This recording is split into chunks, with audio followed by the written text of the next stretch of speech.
위하여 라는 제목으로 하나님 말씀 나누겠습니다.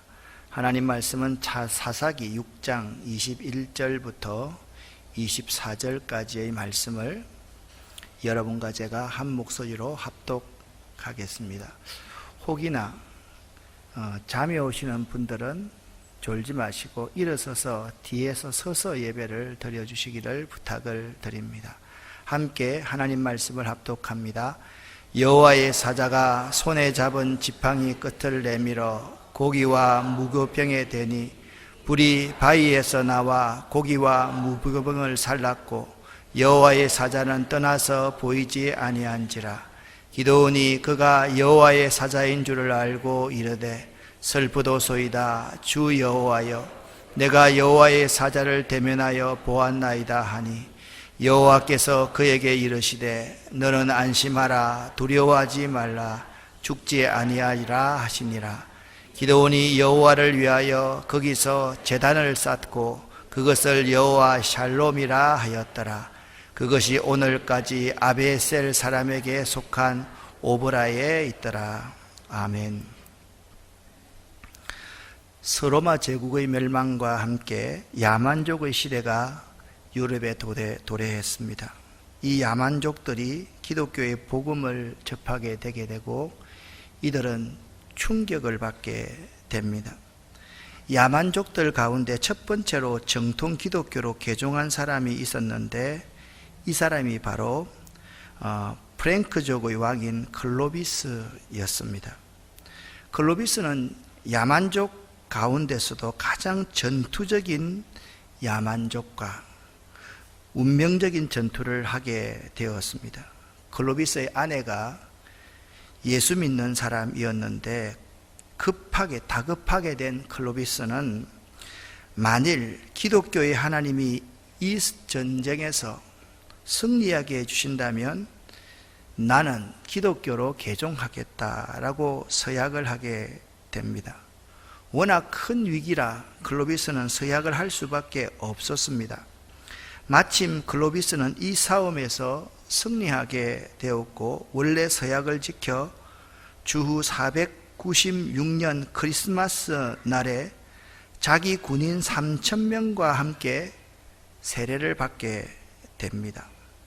역사적인 사건이죠. 그런데 이때 세례를 받을 때 희한한 일이 벌어집니다. 세례는 4사람이 죽고 3사람이 사는 기독교 인문 예식인데 그렇다면 세례받는 사람들은 옛 모습으로 돌아서 살아가면 안 됩니다. 여기에 문제가 있었습니다. 만일 클로비스와 그의 군대가 온몸을 물속에 잠겨서 세례를 받으면 더 이상 옛날과 같이 사람을 죽이고 물건을 약탈하는 만행을 하지 못하게 됨이 지극히 당연한 일이었습니다. 그래서 클로비스와 그의 군대는 전쟁을 수행하는 오른손을 머리 위에 올리고 세례를 받았습니다. 이 말의 의미는 이런 뜻입니다. 다른 모든 것은 그리스도의 뜻대로 살겠지만 전쟁은 계속할 수밖에 없고 계속하여야겠다는 뜻의 표시였던 것입니다. 이것이 바로 서구 문화의 시작입니다. 서구 문화란 우리가 서구 문화를 잘못 알고 있는데요. 기독교의 사랑의 전통과 야만족들의 정복욕이 어우러져서 만들어진 것이 서구 문화입니다. 다시 한번 말씀을 드립니다.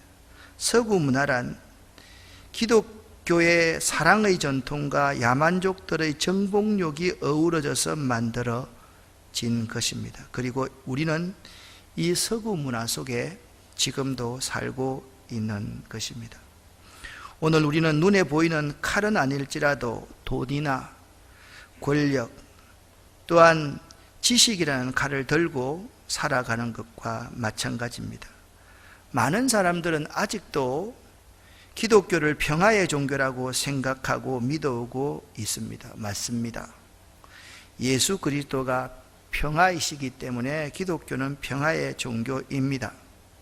그러나 말입니다. 기독교인은 클로비스 이후로 평화의 사람들만은 아니었던 것 같습니다. 사실 클로비스의 세례 이후로 기독교인들은 언제나 칼을 갖고 다니게 되었는데, 그 중에 대표적인 사건이 교황 우르반 2세 때 있었던 십자군 전쟁입니다. 때는 11세기 초였습니다. 당시 교황은 우르반 2세였습니다. 이때 기독교 안이 심각하게 분열되었었는데, 한편 많은 유럽의 기독교인들이 예루살렘 성지를 순례하게 되었습니다. 점차 예루살렘에 이슬람 국가의 힘이 퍼지면서 순례자들이 이슬람 진도들에 의해서 큰 박해를 받게 됩니다. 순례자의 탄원을 들었던 우르반 2세는 공의회를 열고 성지 회복의 십자군 원정군을 일으킬 것을 부르짖습니다. 그는 다음과 같이 외칩니다. 같이 한번 읽어볼까요? 분명히 말합니다. 이슬람의 승리는 그리스도교의 불명예입니다. 그런데도 유럽의 귀족들은 그들끼리 싸움을 일삼고 있습니다. 지금은 내부의 싸움을 할 때가 아닙니다. 칼을 쓰려면 신앙을 위해 씁시다. 자, 잠깐만요. 여기 칼을 쓰려면 신앙을 위해 씁시다. 이 말이 사실 옳은 것 같지만 여러분이 이 말의 의미를 잘 생각을 해야만 됩니다. 지금도 우리 기독교인들은 기독교의 이 복음의 정신, 예수의 정신에 의해서 살아가는 것이 아니라 서구 문화의 정신으로 살아가는 경우가 참 많습니다. 신앙을 위해서라면 칼을 써도 된다. 목적을 달성하기 위해서는 수단과 방법을 가리지 않고 하면 된다. 그것이 오늘날 우리 교회들이 가지고 있는 하나의 가치관, 철학인지도 모르겠습니다. 여러분은 어떻게 생각을 하십니까? 이에 우르반 2세의 연설의 모임에 참여했던 참석자들도 이렇게 외칩니다. 같이 읽습니다. 옳습니다. 우리는 나가서 싸워야 합니다. 이 싸움은 하나님을 위한, 하나님에 의한 성도들의 거룩한 싸움입니다. 여기는 아멘을 해서는 안 될 것 같습니다. 지금도 중앙아시아에 가서 복음을 이야기하면 이슬람의 형제와 자매들이 11세기에 십자군 전쟁을 기억하느냐? 그 십자군 전쟁 때 너희들이 우리를 점령해서 얼마나 많은 사람들을 죽였고 성폭행했고 약탈을 일삼았고 우리 부모 형제들이 너희들에게 다 죽었었다. 너희들은 이 문제에 대해서 어떻게 답을 할 거냐라고 묻고 있습니다. 이것은 참으로 심각한 문제가 아니었습니다. 그 시대의 사람들은 이 전쟁에서 목숨을 잃는 자는 모두 영원한 하늘나라에서 그 보상을 받게 된다고까지 이야기를 합니다. 이 사상이 그대로 이슬람에게 전수되었습니다. 이슬람은 지금도 이슬람을 위해서 사람을 죽이고 사람을 욕보이고 사람에게 약탈을 하는 것, 하늘나라 간다라고 생각하는 사람들이 이슬람입니다. 그 안에 내분도 많았습니다만 드디어 1차 십자군은 살인과 약탈을 저지르며 진군하여 예루살렘 성을 탈환하게 됩니다. 예루살렘 성을 탈환한 후에 전쟁에 함께 참여했던 성직자가 다음과 같은 충격적인 보고서를 냅니다. 같이 한번 읽어볼까요? 거리에는 너무도 처참한 광경이 펼쳐져 있었다. 예루살렘의 큰 거리나 광장에서는 사람의 머리와 팔다리가 산더미처럼 쌓였지만 십자군 병사들은 이를 아랑곳하지 않고 전진하였다. 신전이나 모든 벽들은 말할 것도 없고 말을 탄 기사가 잡은 꽃비마저 피로 붉게 물들었다 라고 그는 말하고 있습니다. 사랑하는 여러분, 지금도 우리들은 그런 생각을 하고 있지 않습니까? 하나님의 영광을 위해서라면 어떠한 일도 괜찮다라고 생각하는 경우가 우리 가운데 많습니다. 아마 여기 연세 많은 분들은 오늘 제 설교를 들으면서 참 갈등이다, 그렇게 생각을 하실 겁니다. 갈등하셔야 됩니다. 우리가 심각하게 이 문제에 대해서 고민하지 않으면 안 됩니다. 우리는 여기에서 하나 중요한 하나님의 진리를 발견할 수가 있습니다. 그것은 뭐냐? 인간에게는 진정한 샬롬, 평강이 없다라는 것입니다. 믿으십니까? 안 믿으시는가 봐요. 나라를 위해서 전쟁도 하지 말자는 말을 아닙니다. 지금 우리들이 고백해야 될 것은 이 세상에 우리 사람으로부터는 진정한 평안이 주어지지 않는다라는 말입니다. 인간에게로부터 말미암는 평안은 자기들만의 평화입니다. 자기만의 평화입니다. 다른 사람이야 어찌되든 상관없다고 생각하는 가짜 평화입니다. 내가 받은 세례는 어떠한 세례인지 혹시나 나도, 여러분들도 내 머리 위에 손을 얹고 세례를 받지 아니하였는지도 생각해 볼 수 있어야만 할 것입니다. 하나님의 사자가 그런 갈등을 하고 있는 기드온에게 찾아와서 불로 응답을 하십니다. 기드온이 하나님의 사자임을 확인하자 슬프도소이다. 하나님의 사자를 대면했으니 나는 죽게 되었습니다. 라고 고백하게 됩니다. 이 광경은 이사야가 성전에서 하나님을 배웠을 때도 마찬가지입니다. 화로다 나여 망하게 되었도다. 죄인인 내가 하나님의 얼굴을 배웠기 때문에 이제는 꼼짝없이 죽었구나 라고 고백을 합니다. 그때 하나님의 사자가 기드온에게 말을 합니다. 너는 안심하라, 두려워 말라, 죽지 아니하리라 말씀하십니다. 이에 기드온이 하나님 앞에 단을 쌓고 여호와 샬롬이라 하였습니다. 그 밤에 그는 바알 신의 단을, 주상을 헐고 하나님께 단을 쌓고 하나님 앞에 번제로 하나님을 드렸습니다.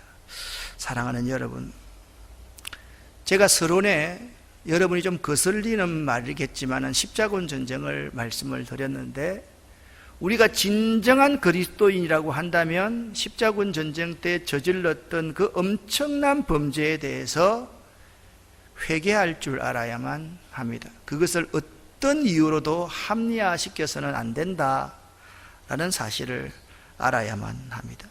인간에게는 진정한 샬롬이 없습니다. 인간으로부터 말미암는 샬롬은 자기들만의 샬롬입니다. 자기만을 위한 샬롬입니다. 그들만을 위한 평화라는 사실을 우리는 잊어서는 안 됩니다. 이것이 우리 신앙인들이 추구해야 될 가치임을 알아야만 합니다. 그렇다면 진정한 샬롬은 이 기드온이 쌓은 제단, 번제단을 통해서 어떨 때 우리에게 진정한 샬롬이 임하는가, 이 점을 여러분과 제가 알아야 되지 않겠습니까? 자, 분명히 우리가 긍정하는 것은 인간으로부터 말미암는 평화는 가짜 평화다. 여러분 생각해 보세요. 로마의 그 강력한 힘에 의해서 그 신속군이 동원되어 가지고 깡그리째 싹 쓸어버리는, 끽소리 못하는 것이 평화입니까? 지금 김정은의 압제하에서 고사포 총으로 죽임을 당하는, 끽소리 못하는 그러한 북한이 평화가 있다라고 우리가 생각할 수 없지 않습니까? 평화란 도대체 무엇입니까? 나의 옳음을 위해서 상대방을 깡그리째 무시하면서 내 옳은 것만 주장하는 것이 평화입니까? 그게 정의입니까? 아니지 않습니까? 그런데 우리들은 그것이 정의이고 그것이 평화일 수 있다라고 생각하고 살아간다라는 것입니다. 오늘 기드온에게 찾아오신 하나님을 통해서 어떻게 하면 우리에게 진정한 평화가 임할 수 있는지를 함께 잠깐 배워가기를 원합니다. 먼저 오늘 본문 21절, 22절 상반절 말씀을 함께 읽어보겠습니다.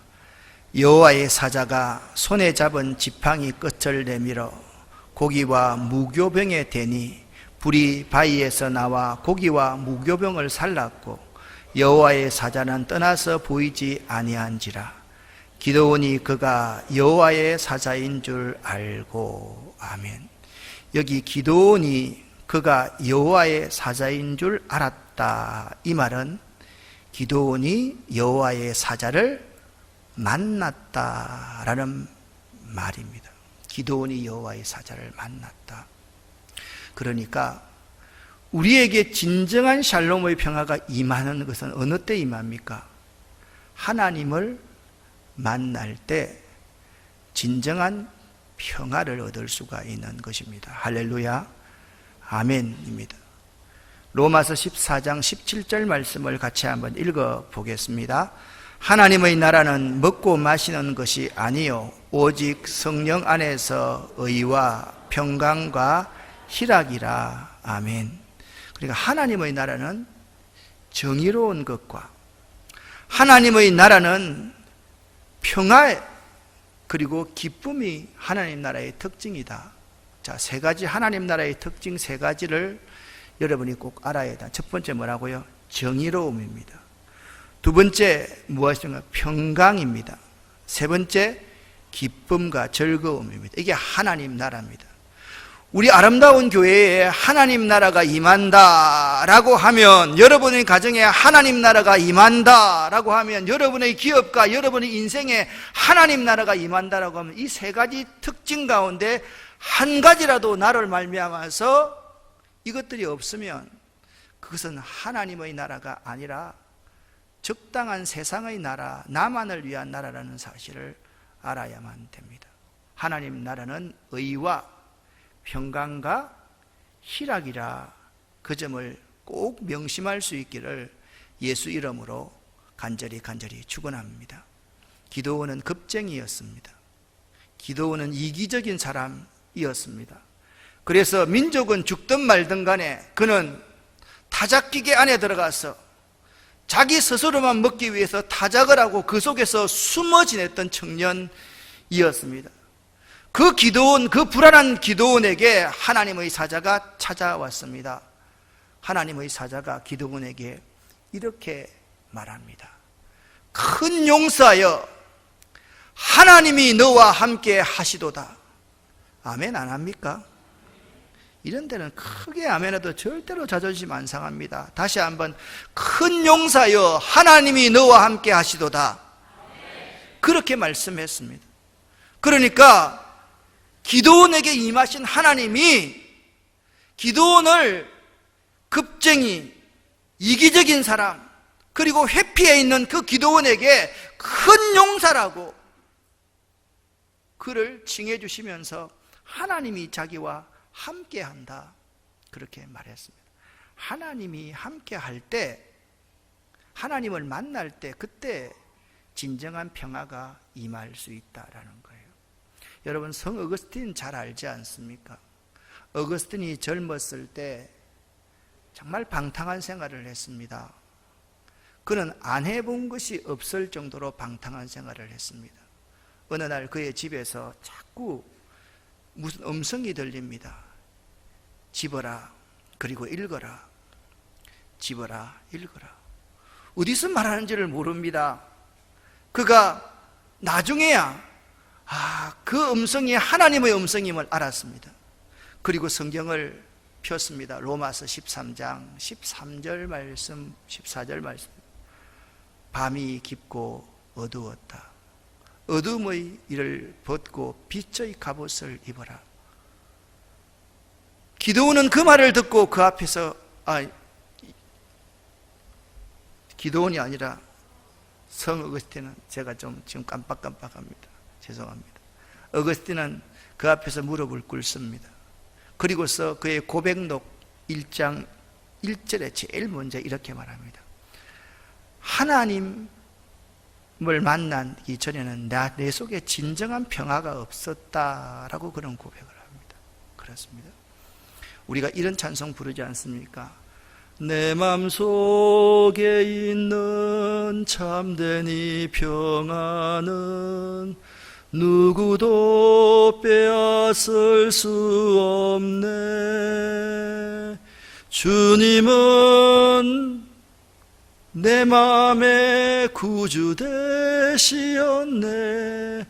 오, 주 없인 살 수 없네. 평화 평화로다. 하늘 위에서 내려오네. 그 사랑의 물결이 영원토록 내 영혼을 덮으소서. 아멘. 이 땅의 평화는 거짓 평화다. 사람의 평화는 이기적인 평화고 자기만들을 위한 평화다. 하나님이 주신, 하나님을 만날 때의 평화가 참 평화다. 로마서 14장 17절 말씀 꼭 명심하십시오. 하나님의 나라는 의와 평강과 희락이다 라는 말씀을 꼭 명심할 수 있기를 바랍니다. 두 번째, 어떨 때 진정한 평화가 임합니까? 하나님이 기드온을 찾아오셨습니다. 그때 기드온이 하나님 앞에서 고백합니다. 설포도소이다. 나는 죽었습니다. 나는 죽겠습니다가 아닙니다. 나는 죽었습니다 라고 고백하는 것입니다. 이사야도 마찬가지입니다. 화로다 나여 죽게 되었구나 라고 고백합니다. 모든 신앙인들의 가장 첫걸음이 뭐냐? 하나님을 만났을 때 자기 부정을 하는 거예요. 자기를 부인하는 거예요. 내가 하나님을 만나고 보니까 내가 얼마나 부족하고 내가 얼마나 연약한지, 내가 얼마나 죄인인지, 하나님의 도움이 없어서는 한순간도 살아갈 수밖에 없는, 살 수 없는 존재라는 사실을 깨닫고 고백하는 것, 그때서야 여러분과 저에게 샬롬의 평안이 임한다. 꼭 기억할 수 있기를 예수 이름으로 간절히 축원합니다. 하나님을 만난 사람이 자신의 부족함을 깨닫고 하나님 앞에 내가 죄인임을 고백할 때 하나님의 도움이 없이는 한순간도 살아갈 수가 없습니다 라는 사실을 고백할 때 샬롬의 평화가 임하게 되는 것입니다. 여러분, 하와가 뱀에게 유혹을 받아서 그 선과 악을 구분하는 선악과를 따먹으면 평화로울 줄 알았습니다. 그때부터 불안해지기 시작하는 거예요. 자기의 벌거벗은 수치를 보게 되는 거예요. 하나님이 아무 말도 안 했는데 자기들이 무화과 나무로 치마를 만들어서 입고 여호와의 낯을 피하여서 숨어버립니다.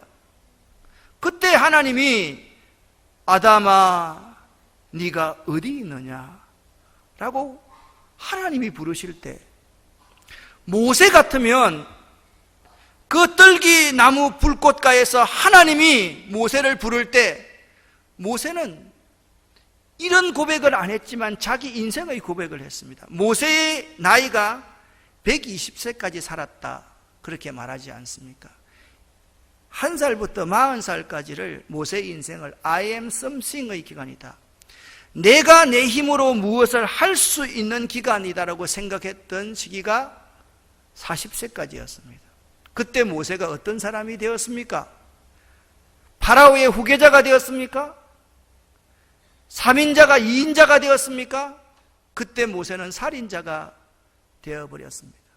도망하는 사람이 되어버렸습니다. 내가 내 인생을 내 마음대로 할 수 있다고 생각하는 사람은 죄인으로서 도망하고 피하는 자가 될 수밖에 없다라는 사실을 알아야 됩니다. 이 모세가 80세가 되었습니다. 이 광야에서 대릴 사이로 들어가서 정말 종과 다름없는 생활을 하게 됩니다. 모세는 그 40세부터 80세까지 해서 이런 고백을 하게 됩니다. I am nothing. 나는 아무것도 할 수 없는 존재이다. 내 능력 대단한 것 같았는데 내 능력이 너무 대단하지 않다는 사실, 보잘것없는 사실을 모세가 그 40년 동안 철저하게 깨달았을 때 하나님이 떨기나무 불꽃가에서 나타났습니다. 네가 선 곳은 거룩한 곳이니 내 발에 신을 벗어라. 하나님이 모세에게 말씀하셨습니다. 모세는 그 자리에서 꼬꾸라질 수밖에 없습니다. 하나님, 나는 부족합니다. 내가 무엇으로 이 민족을 구원합니까? 내가 무엇으로 바로 앞에 서겠습니까? 모세가 계속 그렇게 고백할 때 하나님이 한마디 해주십니다. 내가 너와 함께 있겠다. 내가 너와 함께 가겠다. 하나님은 모세에게 바로 그렇게 말했습니다. 모세의 배경에 하나님이 나와 함께 가겠다, 있겠다 말씀하셨으니 모세의 마음이 평안했겠습니까? 불안했겠습니까? 평안했습니다. 바로 앞에 가서 못하는 말이 없었습니다. 하고 싶은 것 다 했습니다. 파라오가 모세가 하자란 대로 다 했습니다. 모세가 체포되었습니까? 모세가 살인자로서 감옥에 갔습니까? 그러지 않습니다. 여러분 기억할 수 있기를 바랍니다. 하나님을 만난 사람이 하나님 앞에 자신의 부족함을 깨닫고 고백할 때 샬롬의 평화가 임한다. 꼭 기억할 수 있기를 예수 이름으로 간절히 축원합니다. 여러분 마음속에 평안이 없습니까? 여러분 스스로가 죄인임을 고백하는 회개의 기도를 드려 보십시오. 십자가 앞에 나와서 내 죄짐을 풀면서 주님을 찬양하면서 할렐루야 할렐루야 라고 부르짖고 나아가면 마음속에 내가 주는 평안은 세상이 주는 평안과 같이 아니하느니라. 아멘. 그런 평강이 여러분에게 임하게 될 것입니다. 마지막, 어떻게 하면 기드온에게 하나님께서 평안을 주셨는지 그 비결을 마지막으로 배우기를 원합니다. 하나님께 제단을 쌓을 때 샬롬, 평화를 경험하게 됩니다. 기드온은 말합니다. 슬프도소이다. 나는 죽었습니다. 하고 나서 즉시 기드온은 단을 쌓습니다. 그리고 그 단을 쌓으면서 모든 신전에 있는 도구들을 다 부숴서 뒤집어 엎어버립니다. 진정한 예배가 무엇인지를 기드온은 깨닫게 됩니다. 여러분, 지난 수요일 때 계속 2주 동안 여러분에게 말라기서의 중요한 주제가 바른 신앙생활이다 라는 말씀을 드렸습니다. 기억나십니까? 수요일 날 안 오신 분들은 오늘 기억하시기를 바랍니다. 바른 신앙생활은 어떤 것이냐? 균형과 조화를 이루는 것이 바른 신앙생활이다 라고 말씀을 드렸습니다. 말라기서에서는 바른 신앙생활을 하기 위해서는 세 가지가 필요하다라고 말을 합니다. 첫 번째, 바른 신앙생활을 위해서는 나의 욕심을 먼저 내려놓아야 됩니다. 나의 야망을 내려놓아야만 됩니다. 그것이 첫 번째입니다. 바른 신앙생활을 하려고 하는 사람이 나를 내려놓지 않고 내 욕심을 내려놓지 않고 내 꿈을 내려놓지 않으면 바른 신앙생활을 할 수가 없습니다. 두 번째, 바른 신앙생활을 하려고 하면 하나님을 바로 알고 섬겨야 된다. 하나님은 누구십니까? 하나님은 창조자이십니다. 하나님은 우리 인생의 주인이십니다. 그렇기 때문에 하나님 앞에 합당한 예배를 반드시 드려야만 되고, 찬송과 영광 받으시기에 합당한 그분에게 찬송과 영광을 돌려야 되고, 그렇기 때문에 하나님 앞에 우리는 순종하는 삶을 살아야만 됩니다.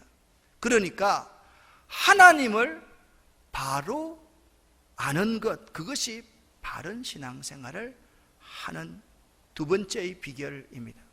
세 번째 있습니다. 말라기 선지자를 통해서 말씀합니다. 이웃들에게, 믿지 않는 이웃들에게 칭찬받는 사람이 되어야만 한다.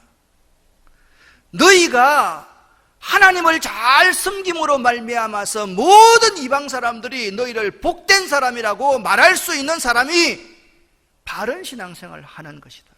그러니까 바른 신앙생활은요, 이 세 가지 가운데 첫 번째, 내 욕심을 내려놓지 않으면 아무리 두 번째, 세 번째 흉내를 내도 바른 신앙생활을 하는 게 아닙니다. 신앙생활 하면서 불평하고 원망하고 교회 공동체를 깨뜨리고 다른 사람의 평화를 깨뜨리는 사람, 그런 사람들은 바른 신앙생활 하는 사람이 아닙니다. 신앙생활 하려고 하면서 날마다 오늘 서기관들처럼 높은 자리에 관심이 있고 약한 자들을 내가 짓밟고, 그리고 내 사리사욕을 위해서 신앙생활을 하는 사람은 바른 신앙생활 하는 사람이 아닙니다. 기억하십시오. 바른 신앙생활은 하나님 앞에 나의 욕심을 내려놓고 하나님을 하나님으로 바로 알고 섬기며, 그리고 이웃에게 칭찬받는 이 세 가지가 균형과 조화를 이룰 때 바른 신앙생활을 하는 것이고, 그것이 하나님 앞에 드릴 수 있는 영적 예배다. 너희는 이 세대를 본받지 말고 오직 마음을 새롭게 함으로써 변화를 받아 하나님의 선하시고 기뻐하시고 온전한 뜻이 무엇인지 분별하도록 하라. 로마서 12장 1절 2절의 말씀처럼 하나님 앞에 제단을 바로 쌓을 때, 영적 예배를 드릴 때, 나를 산 제물로 드릴 때, 그러면 어떤 삶이 산 제물을 드리는 것이라고 말했습니까? 첫 번째, 이 세대를 본받지 아니하는 것입니다. 두 번째, 마음을 새롭게 함으로써 변화를 받는 것입니다. 날마다 현재에 머물러 있는 사람은 결코 영적인 생활을 하는 사람이 아닙니다. 계속해서 발전해 나가는 사람입니다. 내가 내 인생의 주인으로 내가 뭔가를 해보겠다고 경영하는 사람은 바른 신앙생활을 하는 사람이 아닙니다. 변화를 받아서 새롭게 되어야 됩니다. 마지막 한 가지입니다. 하나님의 선하시고 기뻐하시고 온전하신 뜻이 무엇인지 분별하도록 하라, 그렇게 말씀을 하고 있습니다. 사랑하는 아름다운 교회 성도 여러분, 하나님이 찾으시는 사람이 어떤 사람일까요? 하나님이 어떤 사람을 찾으실까요? 하나님은 요한복음 4장에 보면 하나님이 성경 66권 가운데 꼭 찾으시는 사람이 한 부류의 사람이 있습니다. 하나님은 예배하는 자를 찾으시는 분이십니다. 믿으십니까? 예배에 목숨을 걸어야만 합니다. 예배는 우리가 드려도 되고 드리지 않으면 안 되는 것, 그게 아닙니다. 어떤 내 삶의 여건과 환경이 있더라도 하나님 앞에 예배하는 삶이 내 삶의 프라이어리티 넘버 원이다. 여기에는 타협이 있을 수가 없다라고 생각할 때, 그때 진정한 샬롬의 평화가 임한다. 꼭 믿으시기를 예수 이름으로 간절히 축원합니다. 여러분, 오늘 말씀 세 가지를 다시 한번 눈을 들고 꼭 기억을 할 수 있기를 바랍니다. 여러분, 진정한 평화를 얻고 싶습니까? 여호와 샬롬의 삶이 여러분의 가정에서, 여러분 인생에서 이루어지기를 바라십니까? 하나님을 만나시기를 바랍니다. 하나님을 만나야 됩니다. 예수 그리스도를 인격적으로 만나야 됩니다. 그리고 여러분, 교만하지 마십시오. 하나님이 가장 싫어하는 건 네 가지가 있다. 기억나십니까? 이것은 내 목회의 근간입니다. 죄를 싫어하십니다. 하나님이 불순종을 싫어하십니다. 하나님은 우상숭배를 싫어하십니다. 하나님은 교만을 싫어하십니다. 다시 한번, 뭘 싫어한다고요? 죄를 싫어합니다. 두 번째, 불순종을 싫어합니다. 하나님은 우상숭배를 가장 싫어하십니다. 하나님은 교만한 것을 가장 싫어합니다. 죄가 뭡니까? 하나님 없이 내 혼자의 힘으로 내 인생을 살아가겠다고 하는 것이 죄입니다. 불순종이 무엇입니까? 세례받을 때 한 손은 머리에 얹고 이건 내가 포기하지 못합니다. 내 인생에서 99가지는 다 들어줄 수 있는데 이것만은 못합니다 라고 하는 그것이 불순종입니다. 아예 거역한다, 아예 안 듣는 사람은 거역이라고 말하지 불순종이라는 말을 쓰지 않습니다. 우상숭배는 무엇입니까? 하나님보다 더 사랑하는 게 있으면 그것이 우상숭배입니다. 교만은 무엇입니까? 내 본분, 내 위치를 모르는 것이 교만입니다. 하나님을 만난 사람이 가장 먼저 고백하는 것이 뭐라고 그랬습니까? 나는 죄인이로소이다, 슬프도소이다. 여러분, 일반적인 종교와 기독교의 다른 점이 무엇인지 아십니까? 일반적인 종교에서는요, 신을 만났다 그러면요, 기적부터 이야기 먼저 합니다. 신이 대단하더라고, 내 몸이 이렇게 되더라고, 저렇게 되더라고, 이 이야기를 많이 하는데, 기독교인들이 신을 만났다고 하면서 기적 이야기부터 먼저 하는 사람은 진정으로 예수 그리스도를 만난 사람이 아닙니다. 여러분, 만나고 나면 가장 먼저 자기를 부정하고 자기를 부인하게 되는 거예요. 내가 죄인이고, 내가 연약하고, 내가 부족하고, 내가 하나님 도움 없이는 한순간도 살아갈 수 없다는 것을 고백하는 것, 이게 기독교에서, 복음에서 은혜 받은 사람의 특징입니다. 이때 샬롬의 평화가 임합니다. 믿으시기를 바랍니다. 마지막, 세상이 줄 수 없는 평화는 예배를 통해서 주어집니다. 제가 설교한 것 자랑하려고 하는 것 아닙니다. 여러분, 지난주에 설교를 하고 나니까 제가 전혀 모르시는 분들, 여러분들이 목사님 주일 설교 듣고 싶습니다 라고 그렇게 연락이 왔습니다. 주일 설교 보내드렸습니다. 오늘 우리 권사님과 집사님과 좀 이야기를 하다가 그 자녀가 일부 예배를 드리고서 항상 일찍 일 때문에 가는 자녀가 있다고 하는데, 그 자녀가 아빠, 엄마 오늘 정말 은혜 받았어요 라고 그 말씀을 목사님께 꼭 전해달라고 그렇게 하셨다는 말을 들었습니다. 그렇습니다. 여러분, 예배는요, 예배 가운데서 세상이 줄 수 없는 평화를 누리게 되는 것이에요. 세상의 명연설 아무리 들어보십시오. 그 명설, 오늘 참 좋았구나, 오늘 참 감동적이었구나, 여기서 끝납니다. 그런데 예배를 통해서 받는 하나님의 말씀과 평화는 세상을 주고도 바꿀 수 없는 것이라는 사실을 꼭 기억할 수 있기를 예수 이름으로 간절히 축원합니다. 만남, 자기 부정, 그리고 예배 기억할 수 있기를 바랍니다. 기도합니다. 하나님 아버지, 감사합니다. 낮 시간에 이어서 오늘 우리에게 말씀을 주셔서 참 감사합니다.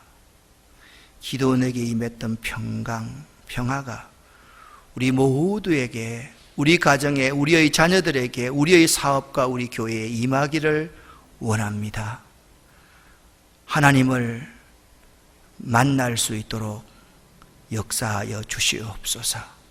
우리 모두가 겸손하게 고백할 수 있도록 도와주시고, 예배 가운데서 지성소 안에서 살아계신 하나님을 체험하고 돌아갈 수 있도록 도와주시옵소서.